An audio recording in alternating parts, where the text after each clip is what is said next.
nuclear submarine that could destroy Russia and China in minutes.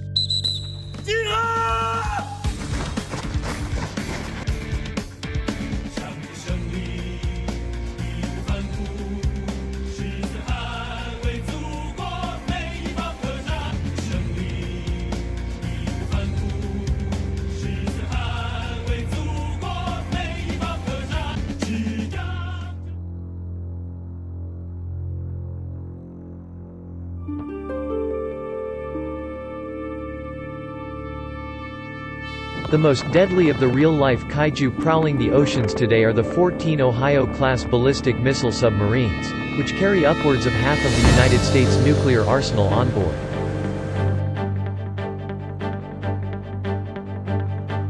The Ohio-class boats may be the most destructive weapon system created by humankind.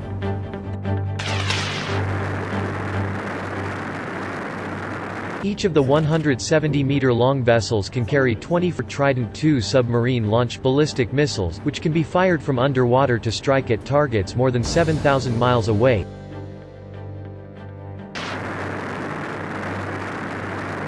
All right, good evening, everyone. Good evening, sir. You all are about to go on some missions that I can't tell you about here on the mess decks. You're in a very dangerous part of the world right now.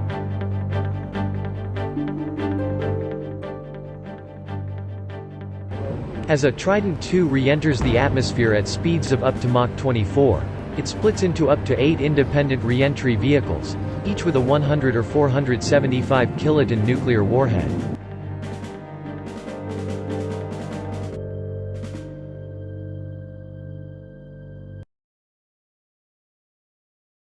A full salvo from an Ohio-class submarine, which can be launched in less than 1 minute, could unleash up to 192 nuclear warheads to wipe 24 cities off the map.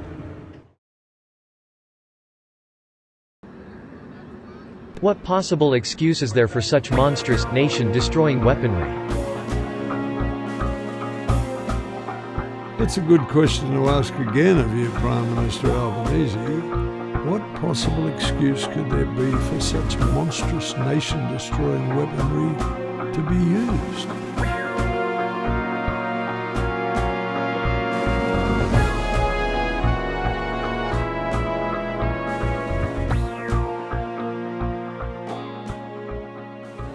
Good evening. Australians awoke this morning to a shift in the world order.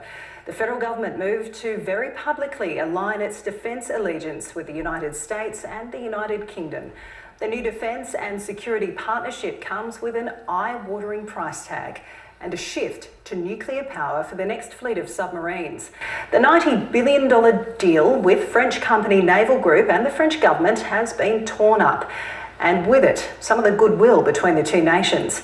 But the real target of this shift is China. Australia now publicly tying itself to the Biden and Johnson administrations in a move likely to inflame Beijing. President Biden, joined by the Prime Ministers of the United Kingdom and Australia, in sync across 3 continents. Leaders broadcasting a joint press conference over afternoon tea, dinner and breakfast. Well, good morning from Australia. With a global message. Today, we're taking another historic step to deepen and formalize cooperation among all 3 of our nations. The first task of this partnership will be to help Australia acquire a fleet of nuclear-powered submarines. The future of the Indo-Pacific will impact all our futures. Now trilaterally tightly bound. Thank you, Boris, and I want to thank that fellow down under. Thank you very much, pal. A new diplomatic club has been launched. And so, friends, AUKUS is born. AUKUS. It sounds strange at all these acronyms, but it's a good one.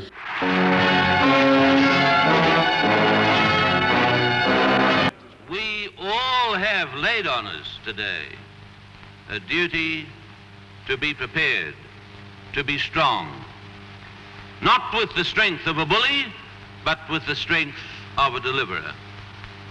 The world needs the United States of America. The world needs the British peoples of the world. The world needs every scrap of democratic strength.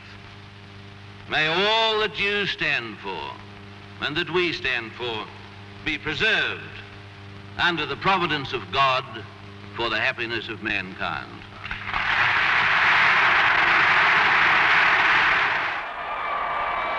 While still maintaining its traditional links with Mother England, Australia firmly aligned itself with the American camp. Today in Australia, Reds openly preach their gospel, flout our laws, and form a growing menace to the future of this country. Does that disturb you? It should. Let us all face the grim facts like these Australians. United we will stand. Divided, most assuredly we shall fall.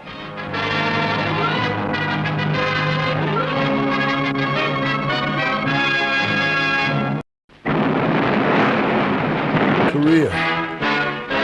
Let us all face the grim facts like these Australians.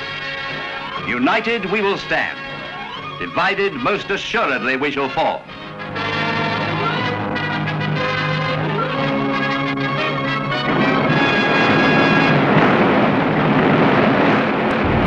Vietnam. Once again, Australia sent troops to fight with the United States.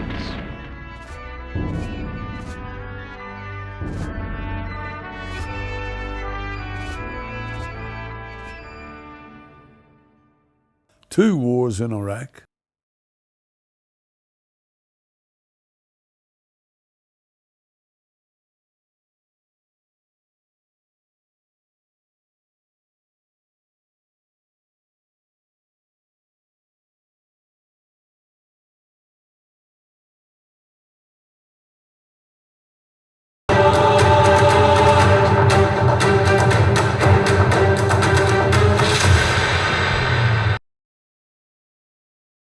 "20 years in Afghanistan."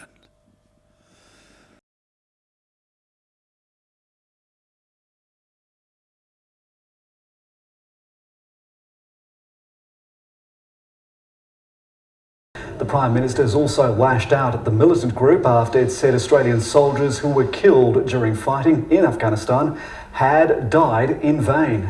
That's sickening and it's untrue, but I'm not surprised about a dishonourable statement from the Taliban. It's been 20 years since a US-led coalition ousted the Taliban in 2001 following the 9/11 attacks. 41 Australians were killed on operational deployments to Afghanistan. 454 British personnel lost their lives and almost 2,300 US troops have died. During that time, more than 120,000 Afghan military, police and civilians have lost their lives. Albo, when will we ever learn? Nuclear submarines were top of the agenda for Defence Minister Richard Marles during a series of high-level meetings in Washington. Mr. Marles says he had constructive talks with the US National Security Advisor before meeting Defence Secretary Lloyd Austin in the Pentagon. There is growing concern over America's ability to help Australia acquire a fleet of nuclear-powered submarines as part of their AUKUS deal. That includes the UK. Mr. Marles says he is confident of a genuine commitment ahead of next month's announcement as to how and from where Canberra will obtain the subs.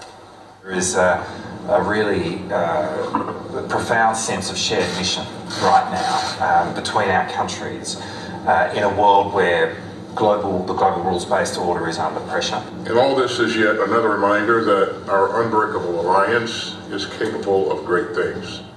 The subs plan is set to be one of Australia's most consequential national security strategies in decades. Well, the nuclear submarines is just a symptom of this whole ongoing problem of our alliance with the United States and more or less doing whatever is in the perceived to be in the United States' interest. And yes, indeed, Australia's neighbours, especially Indonesia, are deeply concerned about the prospect of nuclear submarines for Australia and the possibility of an arms race within our region. And they're concerned for very good reason, because the nuclear submarines are highly destabilising, provocative, and they are a very significant nuclear weapons proliferation risk. It's designed to counter China, but Indonesia doesn't like the idea of nuclear-powered submarines patrolling its neighbourhood. The central pillar of Australian security remains its alliance with the United States. The AUKUS arrangements with our allies in the United States and the UK will serve the interests of our three nations.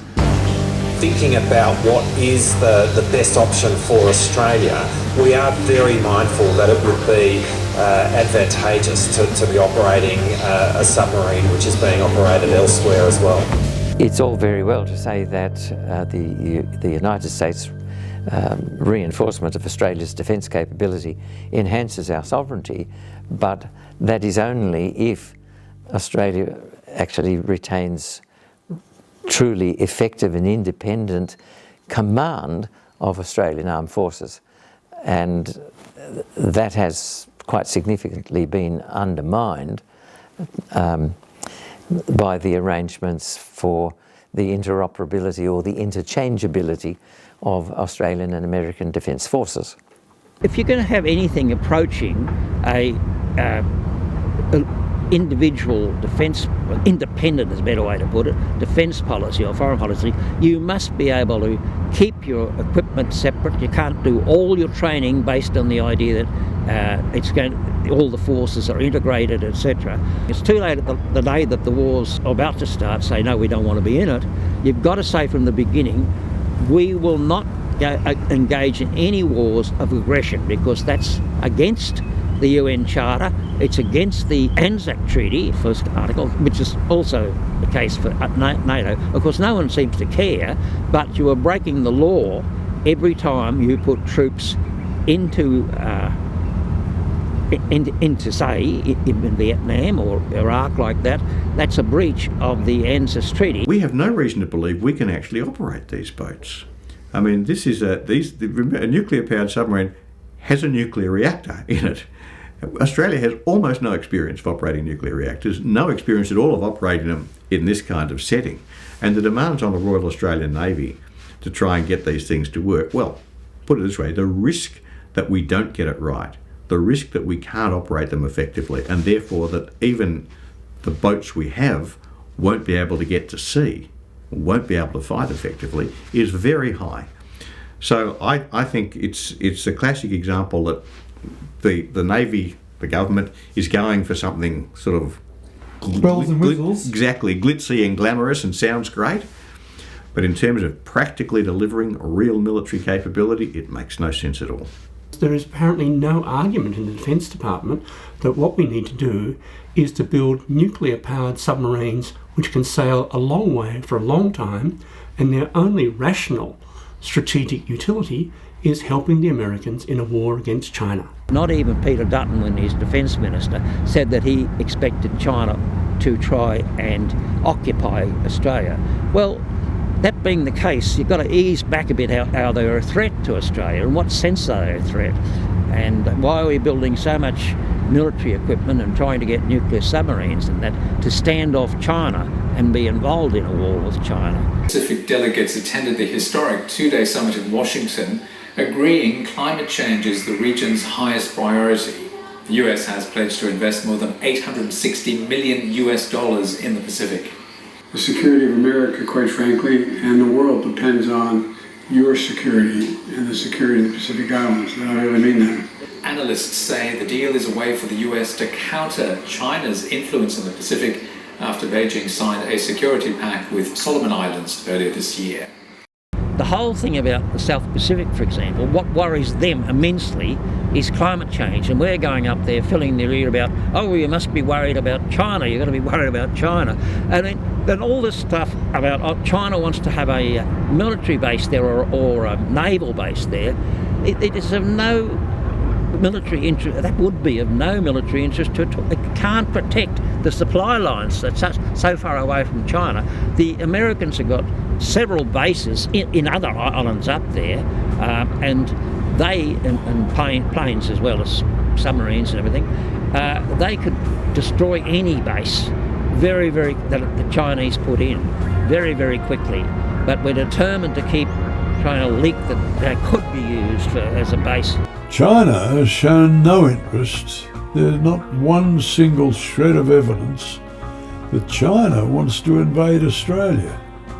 So why on earth would we consider getting involved with the Yanks in another of their follies with our biggest trading partner?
Climate change is the main economic and security challenge for the island countries. They have more than 100 Tomahawks at the ready. This can lift up at any time.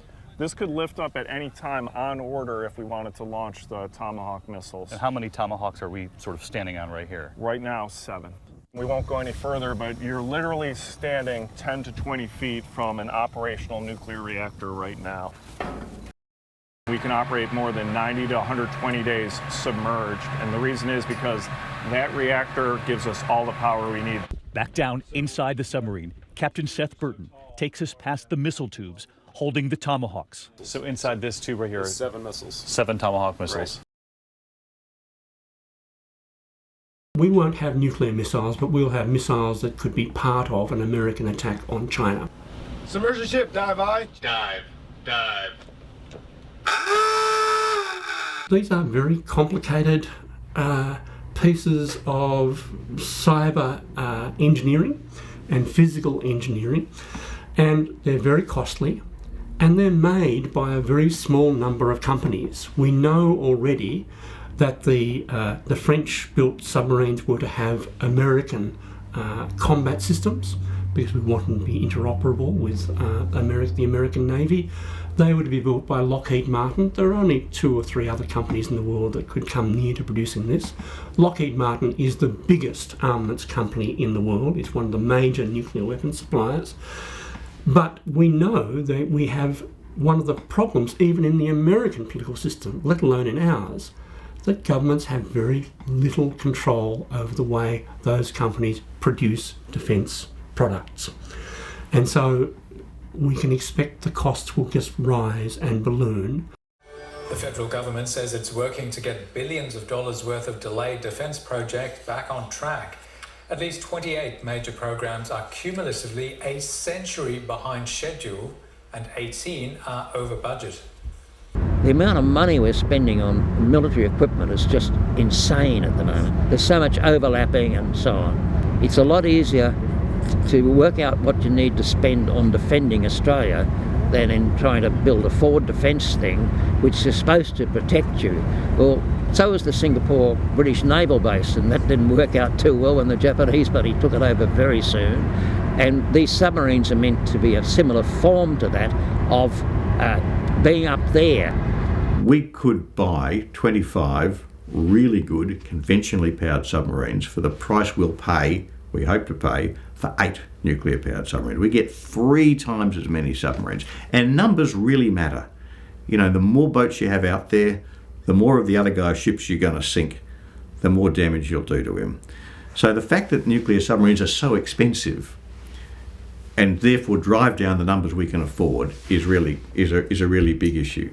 Now, the government often says the first boat will be delivered sometime around 2040, but the first boat doesn't matter because one boat isn't a capability.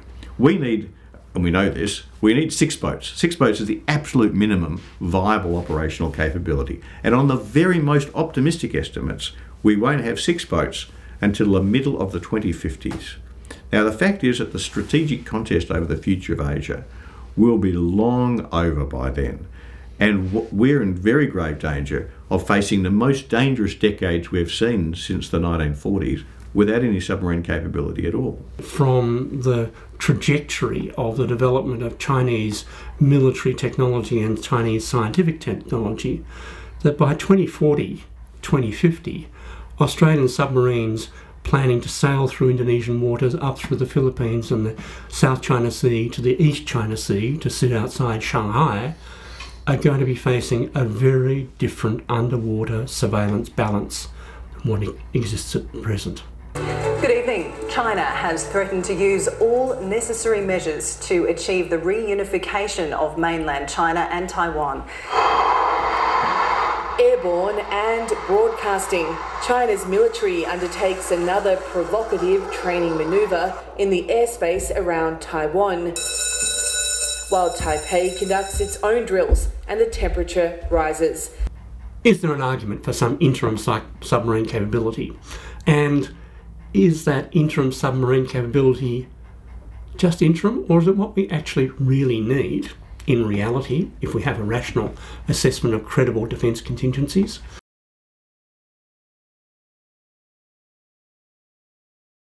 What other defence capabilities do we not build with that 100, 200 billion or possibly $500 billion submarine cost? And how do those unfunded defence capabilities leave us vulnerable? More to say nothing of our social security systems. Doctors are warning the long queues at emergency departments will continue until the health system is overhauled. Hundreds of young patients waited for several hours at Melbourne's Royal Children's Hospital last night. It's delayed a number of elective surgeries, while the Alfred has suspended them for a week because of staff shortages. It's a message no parent wants to hear. Australia's premier children's hospital was last night warning sick kids could be waiting 12 hours in emergency. It's heartbreaking to hear about the long queues waiting for emergency care at the Royal Children's Hospital overnight. Unfortunately, this is not an isolated problem. A coronial inquest into the death of Perth girl Aishwarya Aswat has found key warnings and opportunities were missed to prevent the 7-year-old's death from sepsis. The coroner's report has laid bare how missed opportunities meant whatever chance there may have been to save Aishwarya Aswat was lost. The 7-year-old's parents took her to Perth Children's Hospital with a high fever in April 2021, where she was left waiting for an hour and a half without treatment. A number of potential chances to intervene were missed to identify warning signs of her illness. It noted no adverse findings against any individual, but said failures were because of staffing shortages and demand pressures. The inquest recommending nurse-to-patient ratios be urgently implemented in response. The $4 billion the Morrison-Dutton government blew on cancelling the French subs could have built 4 state-of-the-art children's hospitals. Coroner concluding it should not have taken the tragic death of a beloved little girl to improve the public health system. We then have to think about the really serious question of how do we handle nuclear safety issues, not just at sea, and submarines have a bad history, nuclear submarines have a bad history of sinking or burning up. We also have to think about nuclear submarines in Australian ports. You have a fire at Garden Island, who knows? We have no nuclear safety regulatory capability. We do not have the engineering capabilities. We do not have the long-haul nuclear engineering, nuclear safety capabilities in our universities, in our defence colleges. Even if you think that's all a good idea, things go wrong. The list of nuclear accidents isn't just about 3 Mile Island or Chernobyl or Fukushima. There are dozens of major nuclear accidents, most of them through technological fail or human error. The extent to which Australia acquiring nuclear-powered submarines, which we're told are going to be fueled with highly enriched uranium, which is nuclear bomb fuel, What is that going to do to the non-proliferation regime? And the answer is it's going to be very, very bad in terms of nuclear weapons proliferation. So our neighbours are deeply concerned. In the waters off Taiwan, China is carrying out its biggest live fire drills to date, starting in the wake of US House Speaker Nancy Pelosi's visit to Taiwan and showing no signs of easing. All week, the Australian government had been careful not to comment on the Speaker's visit, but on Friday, Foreign Minister Penny Wong did comment on these drills, joining her US and Japanese counterparts in labelling them disproportionate and destabilising. The White House has condemned China's escalating military drills around Taiwan as provocative and irresponsible. The large-scale drills today entered a fourth day, with Taipei accusing Beijing of rehearsing for an all-out assault. And Australia's being drawn into the dispute too. What we are calling for right now is a de-escalation of tension. That's what we need to see. It's obviously where Australia's national interest lies. Taiwan is not a vital Australian interest, you know. We have no alliance with Taipei, none. This arrangement would witness a further dramatic loss of Australian sovereignty as material dependency on the United States robbed Australia of any freedom or choice in any engagement Australia may deem appropriate. In the end, to win a war against China, you have to occupy the place. And that means trying to invade it would have an unbelievable death toll for the troops involved, and then you'd have to spend the next 100 years fighting a guerrilla war. You know, it's just insane to think about invading China, and the people doing the attacking can't just always choose, well look, we'll only do the parts of the war we might find easy. How do you finally say that China is defeated? We have no idea what the strategic environment is East Asia and Southeast Asia will be like by 2040, 2050. Will those submarines even be a rational answer to any strategic problem at that time? And will they be anything other than a suicide activity for Australian sailors? I think the whole notion of AUKUS, which is basically three Anglo nations from thousands of kilometres away, gathering around China to encircle China. I mean, the notion of the people of the United Kingdom going to war against China, how on earth is it in their interests to go to war against this big power thousands of kilometres away? I think the whole notion of AUKUS, which is basically three Anglo nations from thousands of kilometres away, gathering around China to encircle China. I mean, the notion of the people of the United Kingdom going to war against China, how on earth is it in their interests to go to war against this big power thousands of kilometres away? It's big power politics. It's not in the interests of the populations of those countries, but it's big power politics. It's about dominance, and frankly, it looks quite racist. Three Anglo nations encircling China. It's hard to see it in terms that in terms other than racism.